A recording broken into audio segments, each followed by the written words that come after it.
ঢাকাই চলচ্চিত্রের শীর্ষ নায়ক শাকিব খানের পরবর্তী সিনেমার নায়িকা হিসেবে ছোট পর্দার জনপ্রিয় অভিনেত্রী সাবিনা নূরকে নিয়ে বিভিন্ন গুঞ্জন বেশ কয়েকদিন ধরেই শোনা যাচ্ছিল। তবে এবার সেই গুঞ্জনই বোধহয় সত্য হলো। আসন্ন ঈদুল আজহায় তাণ্ডব নিয়ে আসছেন রায়হান রাফি। ইতোমধ্যে সেই সিনেমার শুটিং শুরু করেছেন শাকিব খান। সিনেমাটির শুটিং শুরু হলেও এতে শাকিবের বিপরীতে কে থাকছেন তা ঈদের পর প্রকাশ্যে আনবেন বলে গণমাধ্যমকে জানিয়েছিলেন নির্মাতা। তবে খোঁজ নিয়ে জানা গেছে তাণ্ডবে শাকিব খানের বিপরীতে অভিনয় করেছেন ছোট পর্দার অভিনেত্রী সাবিনা নূর।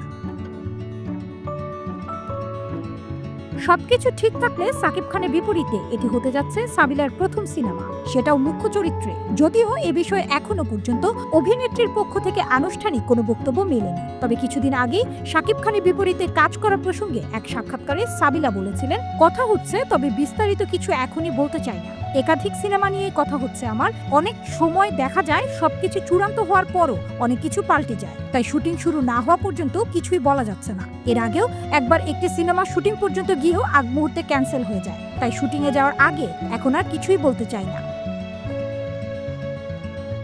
জানা গেছে সিনেমাটির বিশেষ একটি চরিত্রে কাজ করছেন জয়া আহসান। এছাড়া সিনেমাটিতে মাত্র 40 সেকেন্ডের একটি ক্যামিও দিতে পারেন ঢালিউডের আরেক চিত্রনায়ক। সিনেমাটির এক প্রযোজনা প্রতিষ্ঠান সূত্রে আরও জানা গেছে দেশের একটি টেলিভিশন চ্যানেলে হামলাকে কেন্দ্র করে এগিয়ে যাবে তাণ্ডব সিনেমার গল্প। তাণ্ডবের গল্প রায়হান রাফির নিজে পরিচালকের সঙ্গে যৌথভাবে চিত্রনাট্য করেছেন আদনান আদিব খান। আগামী ঈদুল আজহায় প্রেক্ষাপটে মুক্তি পেতে পারে এই ছবি।